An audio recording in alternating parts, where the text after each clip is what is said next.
Disiarkan langsung dari Kementerian Kesehatan Republik Indonesia, Radio Kesehatan untuk Indonesia yang lebih sehat. Halo, selamat sore Sobat Sehat. Bertemu lagi dengan saya Audi Ramantio kali ini dalam talk show siaran sehat.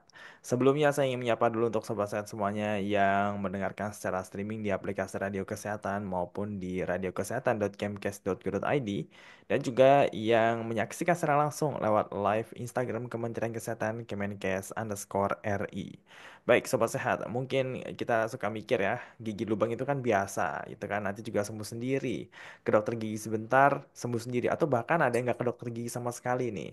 Tapi kalau misalkan dibiarkan tuh bisa memberikan dampak yang serius loh, sobat sehat ya. Bahkan dapat membahayakan nyawa. Nah, kita akan bahas lebih dalam mengenai ngebiarin gigi berlubang bisa fatal. Bersama dengan narasumber kita yang sudah hadir, yaitu dengan dokter gigi Budi Susilo. Halo, selamat sore Dokter Budi. Selamat sore. Selamat sore Dokter Budi, bagaimana kabarnya dok? Alhamdulillah baik, terima kasih. Alhamdulillah. Terima kasih ya dok ya, sudah J. mau meluangkan waktunya nih untuk hadir di Radio Kesehatan bersama kami membicarakan topik kita pada hari ini ya dok. Ya, Oke baik, sobat sehat yang ingin bertanya langsung pada Dokter Budi silakan bertanya langsung lewat live Instagram, tulis pertanyaan kamu di kolom komentar atau WhatsApp di nomor 0821 lima nol delapan nol delapan dua satu tiga enam 2018. Baik, sobat sehat, langsung aja kita bahas nih ya. Mungkin tadi saya sempat singgung sedikit nih, Dokter Budi, bahwa memang gigi berlubang itu sesuatu hal yang biasa dan umum terjadi.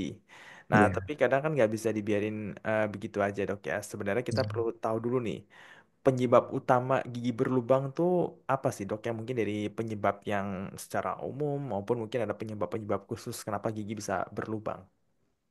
Ya. Secara umum, gigi berlubang itu berasal dari sisa makanan yang nyangkut di permukaan gigi. Kemudian sisa makanan itu bercampur dengan air ludah jadi asam, dan asam itulah yang nanti akan menggerogoti giginya jadi sebuah lubang gigi. Nah, itu nanti kalau misal dia terbentuk lubang gigi makin dalam, dia tidak dilakukan penambalan gigi, nanti dia akan terus makin dalam lubang gigi tersebut. Dan setelah makin dalam, nanti baru pasien merasakan agak linu atau mungkin sakit buat mengunyah dan beberapa permasalahan lainnya. Hmm, Begitu sih. oke. Oke, baik. Berarti memang ini berawal dari makanan yang nyangkut di Ya, gigi begitu, Dok ya. Kemudian bersama ya, sama ludah dan akhirnya menyebabkan lubang di gigi ya, Dok ya. ya, Oke, baik. Nah, kemudian apa lagi, Dok? Kegiatan atau kebiasaan sehari-hari dari kita nih, Dok, yang dapat meningkatkan faktor risiko gigi berlubang, Dok? ya. Karena tadi memang sebabnya itu karena sisa makanan yang nyangkut. Jadi beberapa hal yang menyebabkan gigi berlubang itu ya habis makan, pasien terus dibiarkan begitu saja, sisa makanan tertinggal di permukaan gigi, tidak dibersihkan. Nah, itu nanti selama beberapa hari itu akan terbentuk sebuah plak karang gigi dan nanti dari situ akan dimulailah proses lubang gigi tersebut. Nah, jadi memang kebersihan permukaan gigi itu sangat penting sekali. Nah, cara paling simpel itu adalah dengan sikat gigi dan berikutnya adalah penggunaan benang gigi. Nah, benang gigi itu penting sekali untuk membersihkan sisa makanan di sela-sela antara dua gigi. Nah, Hmm. memang itu masih jarang dijelaskan oleh dokter gigi ya. Cuman penggunaan benang gigi itu sangat penting sekali untuk membersihkan sela-sela di antara dua gigi. Jadi kita tidak merekomendasikan menggunakan tusuk gigi, tapi benang gigi itu jauh lebih baik untuk membersihkan sisa makanan yang nyelip di antara dua gigi. Oh Gitu gitu. sih. Kenapa kenapa benang gigi lebih direkomendasikan Dok, daripada tusuk gigi? Kan maksudnya tusuk gigi kan lebih umum dipakai gitu kan dan lebih Mm. gampang gitu untuk ngambil-ngambilin sisa makanan yang ada di sela-sela gigi dok. Ya, jadi antara dua gigi itu ya, itu biasanya rapat. Jadi kalau rapat itu tusuk gigi itu tidak bisa menjangkau sela antar dua gigi secara menyeluruh. Tapi kalau benang gigi itu bisa melewati semua permukaan kerapatan di antara dua gigi itu bisa dilewati. Sehingga sisa makanan yang berpotensi bisa melubangi gigi tersebut di antara dua gigi itu bisa dibersihkan dengan menggunakan benang gigi secara menyeluruh. Jadi sela antar dua gigi yang rapat itu biasanya tidak bisa terjangkau dengan sikat gigi, tapi bisa dijangkau dengan benang gigi. Kalau dengan tusuk gigi itu cukup besar ya itu ya. Jadi tidak bisa menjangkau sela antar dua gigi itu tidak bisa. Justru dia malah merusak, melukai gusi, nanti bikin gusi berdarah itu bisa bikin permasalahan lebih lanjut. Dan Hmm. benang gigi, tusuk gigi itu kan biasanya disediakan oleh kayak warung-warung makan dan lain-lain. Itu kesterilannya itu tidak terjamin itu. Hmm. Nah, itu bisa bikin permasalahan tersendiri kalau memang itu tidak steril, atau mungkin di situ nanti ada pertumbuhan bakteri dan lain-lain, malah menyebabkan infeksi di permukaan gigi dan gusi nantinya. Itu Oke, aja. wah ini Mm-mm. perlu menjadi pengingat ya bagi kita semua. Iya, Ya. Ingat-ingat ya kalau tusuk gigi memang biasanya kan terbuka begitu aja. iya. Mm-mm. Bisa Gitu. dipegang siapa aja itu ya. Iya betul sekali. Jadi Aja. potensi untuk terkontaminasi kumannya jauh lebih Mm-mm. daripada benang gigi. Nah, Iya. kemudian gigi sebelah mana sih dok yang biasanya paling berpotensi untuk berlubang? Kalau permukaan atas gigi ya, Mm-mm. itu gigi yang paling lebar itu berpotensi menimbulkan makanan nyangkut itu lebih besar. Jadi paling sering berlubang itu di gigi geraham. Hmm. Geraham yang besar, nah, paling sering itu yang bawah. Karena bawah itu kalau ada makanan dia nyangkutnya di situ tuh paling sering. Hmm. Itulah kenapa orang-orang itu paling sering gigi yang berlubang itu di gigi geraham bawah yang paling besar nomor satu. Hmm. Karena gigi itu tumbuhnya usia 6 tahun dan saat itu kadang anak itu belum cukup pandai merawat gigi permanen tersebut. Hmm. Sedangkan gigi itu dipakai sampai seumur hidup, sampai dia tuh sampai tua nantinya. Hmm. Nah, paling sering itu di gigi geraham bawah. Nah, berikutnya itu di sela antara dua gigi. Nah, karena pasien itu kalau ada makanan nyelip di antara dua gigi, kadang tidak langsung dibersihkan dan kadang tidak tahu bagaimana cara membersihkannya. Hmm. Tiba-tiba terasa sakit, padahal tidak kelihatan, ternyata setelah diperiksakan ada lubang di antara dua gigi tersebut. Hmm. Itu yang paling sering. Kemudian berikutnya adalah pada gigi yang impaksi. Impaksi itu gigi geraham bungsu paling belakang yang tumbuhnya miring. Di situ juga itu sisa makanan apabila nyelip di antara dua gigi yang impaksi tersebut tidak bisa dibersihkan. Nah, Hmm. itu sangat berpotensi menimbulkan lubang gigi dan menyebabkan bengkak di gusi dan berakhir dengan bengkak di area wajah. Oh, Gitu. baik. Ya, kalau bengkak terus kayak lubang di impaksi gigi itu kayaknya saya baru tahun lalu ngerasain itu yang namanya gigi akhirnya cabut ya. Tapi Iya. eh, ada nggak sih dok makanan-makanan yang dapat meningkatkan potensi untuk gigi berlubang? Benar nggak sih dok kalau makanan manis itu paling beresiko gitu? Ya, karena makanan manis itu ya disukai oleh bakteri ya, dan bakterinya itulah yang paling nanti akan menggerogoti giginya, jadi asam dan menggerogoti giginya. Cuman sebenarnya bakteri itu tidak cuman di makanan manis saja. Makanan manis pun apabila nempel di permukaan gigi, namun langsung dibersihkan, dia tidak akan menimbulkan efek asam yang melubangi gigi tersebut. Karena nasi pun apabila nempel di permukaan gigi dan tidak dibersihkan, itu juga akan menyebabkan pengasaman di area situ dan menyebabkan lubang gigi juga. Hanya saja memang bakteri lebih suka dengan sesuatu yang manis di permukaan gigi tersebut. Hmm. Betul Oke, baik. sih. Nah, eh, kalau misalkan kita ngebiarin gigi kita berlubang, ya, Mm-mm. tanpa penanganan yang lebih lanjut nih, dok. Apalagi misalkan gigi berlubangnya dikopek-kopek gitu, misalnya di Mm-mm. kayak entah pakai jari lah, atau pakai tusuk gigi Mm-mm. lah gitu kan, atau pakai Mm-mm. lidah gitu, dikopek-kopek gitu, apa dok dampak kesehatan yang terjadi? Nah, apabila lubang gigi itu masih di area sedalam email gigi, itu pasien hanya merasakan makanan gampang nyangkut. Tapi apabila lubangnya itu sudah sampai ke dentin, kadang pasien itu merasa linu bila terkena air dingin. Nah, Hmm. berikutnya apabila sudah menembus pulpa, nah itu nanti bakterinya bisa masuk sampai ke ujung akar gigi. Itu bisa menyebabkan bengkak dan infeksi. Nah, saat menimbulkan bengkak dan infeksi itu apabila dicutik-cutik pakai tusuk gigi atau pakai jarum-jarum. Nah, infeksi dari jarum atau alat yang tidak steril itu bisa masuk ke peredaran darah kita. Nah, itulah kadang kenapa ada juga orang yang mengalami tetanus karena gigi berlubang. Nah, itu karena emang bakteri yang masuk ke rongga mulut dan kena gigi, dikunyah, dan sisa makanan dan bakterinya masuk ke lubang gigi, itu bisa nyebar ke seluruh tubuh. Hmm. Nah, itulah kenapa gigi berlubang itu juga bisa menghantarkan bakteri dari makanan atau dari rongga mulut ke peredaran darah dan bisa nyebar kemanapun juga. Dan itu bisa nyerang ke jantung ya, dok? Bisa beberapa bakteri itu dia kalau masuk ke pembuluh darah itu bisa nyangkut di namanya katup jantung. Nah, kalau katup jantungnya itu bermasalah nanti terjadi permasalahan jantung endokarditis biasanya. Itu Hmm. adalah nyangkutnya bakteri di katup jantung dan berkembang di tempat tersebut. di dalam jantung kita. Itu menyebabkan jantungnya bocor. Oh, oke, Mm-mm. ini kenapa saya tanyain ini. Sedikit Mm-mm. aja nih, saya berangkat, topik ini berangkat dari cerita.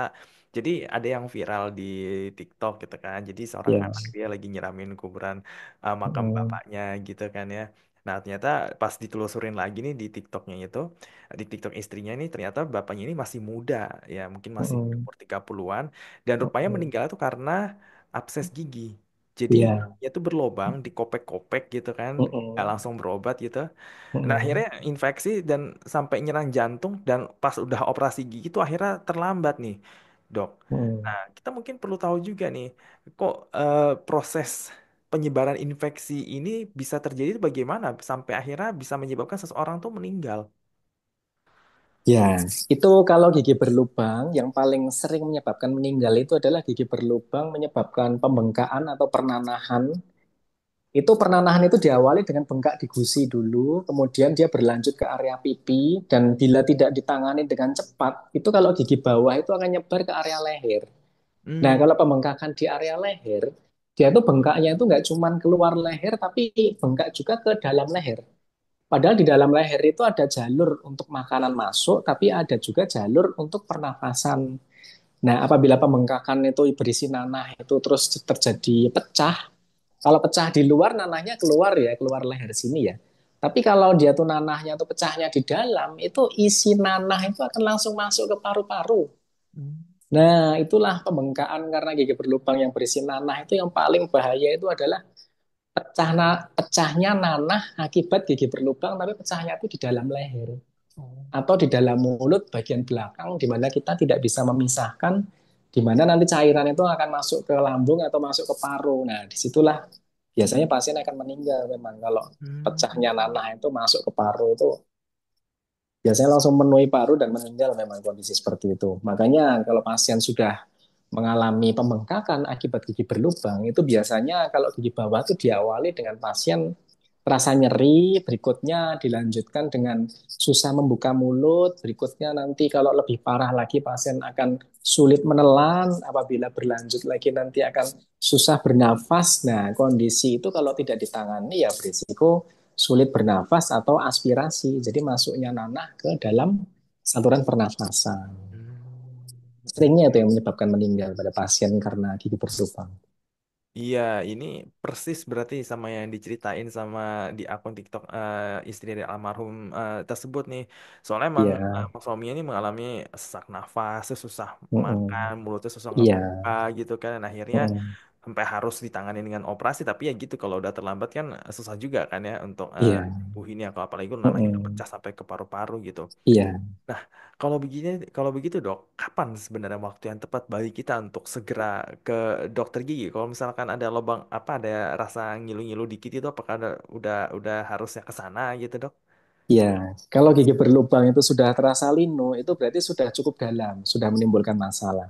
Sebenarnya yang paling tepat itu kalau pasien sudah merasakan ada makanan itu gampang nyangkut di permukaan gigi atau di antara dua gigi dan susah dibersihkan, itu waktu yang tepat untuk segera ke dokter gigi. Hmm. Karena apabila lubang gigi itu belum terlalu dalam, itu dilakukan penambalan gigi sekali kunjungan, itu biasanya sudah selesai.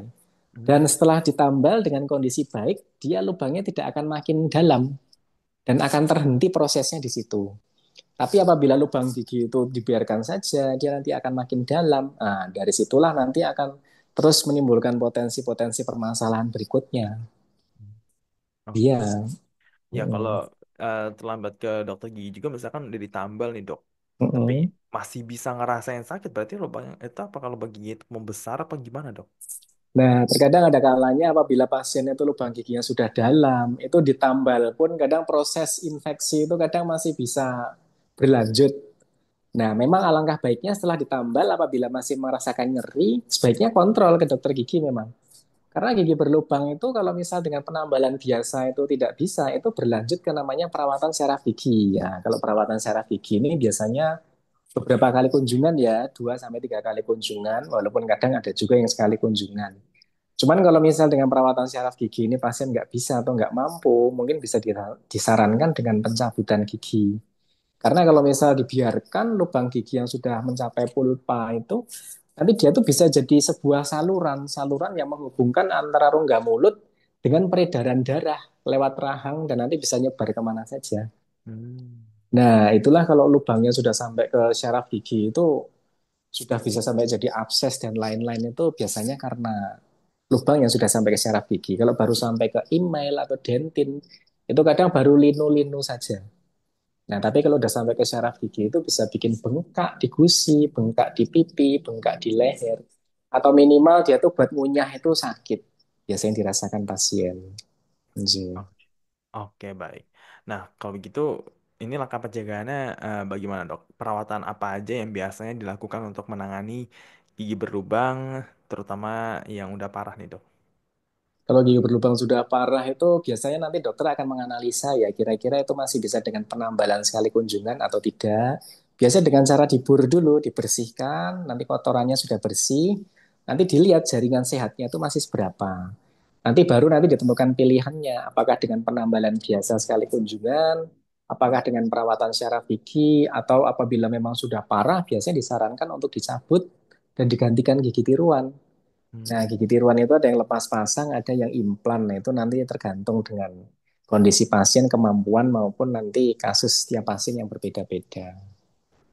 Oke, baik. Tuh. Kemudian, Mm-mm. ya tips sederhana nih, Dok ya, untuk mencegah resiko gigi berlubang. Ini bagaimana, Dok?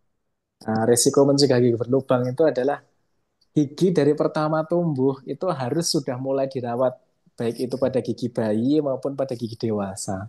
Karena pada prinsipnya biar tidak berlubang, ya jangan sampai ada sisa makanan yang nempel terlalu lama di permukaan gigi. Karena sumbernya sendiri itu adalah sisa makanan yang nempel lama di permukaan gigi, kena air ludah jadi asam, nah asamnya itu ngerogoti giginya. Jadi kalau misal kita habis makan dan mungkin makan coklat atau makan apa aja, mungkin ada penempelan ya sisa makanan bisa jadi plak atau karang gigi. Nah, sebelum jadi plak atau karang gigi itu sudah dibersihkan. Jadi minimal itu ya sikat gigi itu sehari 2 kali lah gitu ya, jangan terlewat itu. Nanti ya bisa ditambah dengan menggunakan benang gigi apabila pasien merasakan ada sisa makanan yang nyangkut di antara permukaan, di antara dua gigi itu menggunakan benang gigi itu penting sekali. Jadi intinya memang seluruh permukaan gigi itu apabila bersih tidak ada makanan nempel, insya Allah tidak akan berlubang. Itu. Oke, baik. Nah, kita punya Iya. beberapa pertanyaan yang cukup menarik nih, Dok, dari sobat sehat yang bertanya lewat WhatsApp 08216240 sekian sekian sekian. Gigi saya berlubang, awalnya satu aja, kemudian merembet ke sebelahnya. Saat ini Hmm. gigi saya berlubang dua, lubangnya udah besar, bahkan sudah memakan setengah giginya. Solusinya Hmm. apa ya? Kalau sudah hampir makan setengah giginya itu kemungkinan butuh perawatan syaraf gigi atau malah dicabut, tergantung seberapa parah itu kondisinya. Hmm. Jadi banyak pasien yang bilang, kenapa ya lubang gigi itu menular? Nah, kalau menular itu biasanya lubangnya itu di antara dua gigi di sini. Kalau ada lubang di sini, sisa makanan nyangkut di sini, nanti akan melubangi gigi satunya. Akhirnya ya lubang dua. Nah, beda ceritanya kalau lubangnya di atas sini. Kalau lubangnya di bagian atas, biasanya kalau lubang gigi itu ya cuman itu saja. Makanya kalau lubang atau sisa makanan di antara dua gigi, sekali lubang, dia akan dua gigi yang berlubang. Nah, itulah kenapa memang pembersihan sisa makanan di antara dua gigi dengan benang gigi itu penting sekali. Karena itu nggak kelihatan, tahu-tahu nanti langsung dua gigi itu berlubang. Hmm. Jadi solusinya diperiksakan, kalau masih bisa ditambal, ditambal. Kalau sudah separuh gigi sih biasanya butuh perawatan syaraf gigi ya. Atau kalau nggak mungkin disarankan dicabut juga nanti tergantung seberapa parah kondisinya Hmm. setelah diperiksa tersebut. Nji. Oke, baik. Kemudian pertanyaan dari Ibnu.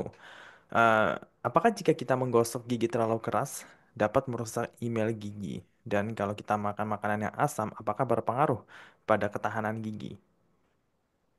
Ya, pada prinsipnya memang gigi berlubang itu karena asam ya. Jadi memang tidak mengherankan kalau orang yang suka makan cuka atau suka gigit apa ya kayak jeruk jeruk lemon itu memang giginya secara alami akan terkikis memang.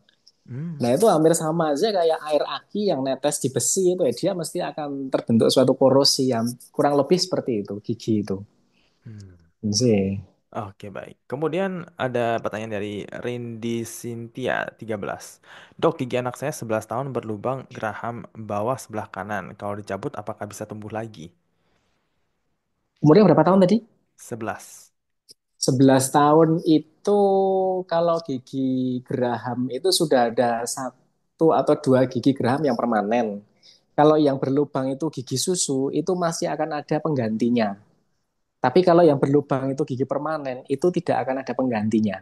Hmm. Jadi usia segitu tuh masih ada gigi permanen dan masih ada gigi susu. Nah, semoga gigi susunya itu yang berlubang. Jadi kalau dicabut nanti masih ada gigi penggantinya. Itu emang harus dilihat secara langsung itu apakah itu gigi permanen atau gigi susu. Iya, Oke, baik. Kemudian aja. dari Diardita. Karang gigi harus dibersihkan setiap tahun kah? Ini maksudnya mungkin scaling ya, Dok ya. Apakah Ya, perlu melakukan scaling setiap tahun gitu? idealnya ya pemeriksaan gigi itu 6 bulan sekali ya. Nanti kalau misal 6 bulan sekali itu emang ada karang gigi ya nanti akan kita bersihkan. Tapi sebenarnya apabila sisa makanan itu tidak dibiarkan terlalu lama di permukaan gigi, biasanya sih nggak akan terbentuk karang gigi. Apalagi ditambah dengan pembersihan flossing itu ya, flossing untuk penggunaan benang gigi biasanya sih jarang terbentuk karang gigi. Namun idealnya kalau periksa itu 6 bulan sekali. Nanti bisa dilihat permasalahannya apa aja, entah itu karang gigi atau berlubang, nanti akan ditata laksana oleh dokternya. Hmm. Oke, baik. Dan Hmm. ini terakhir dari Sora Yumi. Dok, gigi berlubang itu bisa dari faktor genetik gak ya? Terutama untuk bentuk gigi. Apakah juga termasuk dari faktor gen? Jadi memang ada beberapa orang yang memiliki gigi itu lebih rapuh daripada orang-orang pada umumnya. Hmm. Nah, itu memang orang yang punya gigi yang rapuh itu awalnya saya juga nggak percaya kalau ada orang giginya rapuh terus berlubang. Saya dulu nganggapnya juga ah ini orangnya jorok aja ini makanya nggak mau membersihkan terus berlubang. Tapi realitanya tuh memang ada orang-orang yang giginya lebih rapuh dan dia lebih berpotensi untuk berlubang. Jadi orang-orang yang memang orang tuanya itu keduanya itu giginya rapuh dan mudah berlubang ya anaknya itu alangkah baiknya memang lebih intensif dalam merawat giginya, terutama dalam hal kebersihannya. Jadi untuk sikat gigi jangan terlambat, terus ya jangan mengkonsumsi yang manis-manis kayak permen itu ya dibatasi. Memang kita tidak bisa melarang pasien untuk tidak makan permen itu emang agak sulit. Setidaknya itu ya pembersihannya itu lebih rutin daripada orang-orang pada umumnya. Karena memang ada yang gigi rapuh itu ada memang. Oke, baik. Terakhir nih, Dok. Iya. Kapan baiknya kita menyikat gigi selain sebelum tidur malam?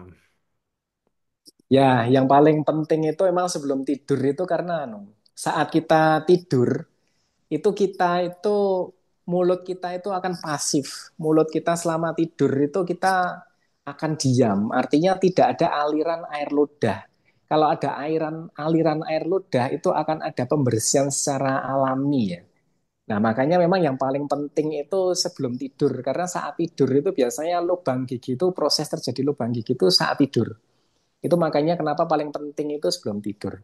Tapi kalau misal di luar itu sebenarnya kita tidak harus setelah makan itu langsung dibersihkan itu tidak. Tapi setidaknya itu setelah ada makanan nyangkut di situ atau ada makanan nempel itu jangan sehari itu dibiarkan saja. Nanti akan terbentuk plak atau karang gigi.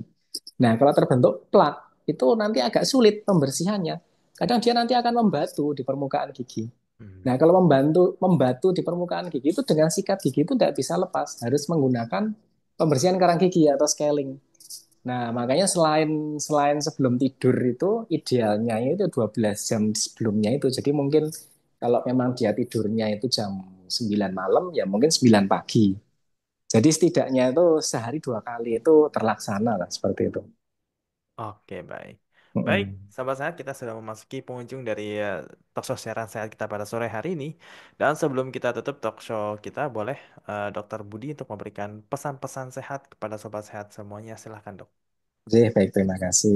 Namanya gigi itu aset ya, aset seumur hidup.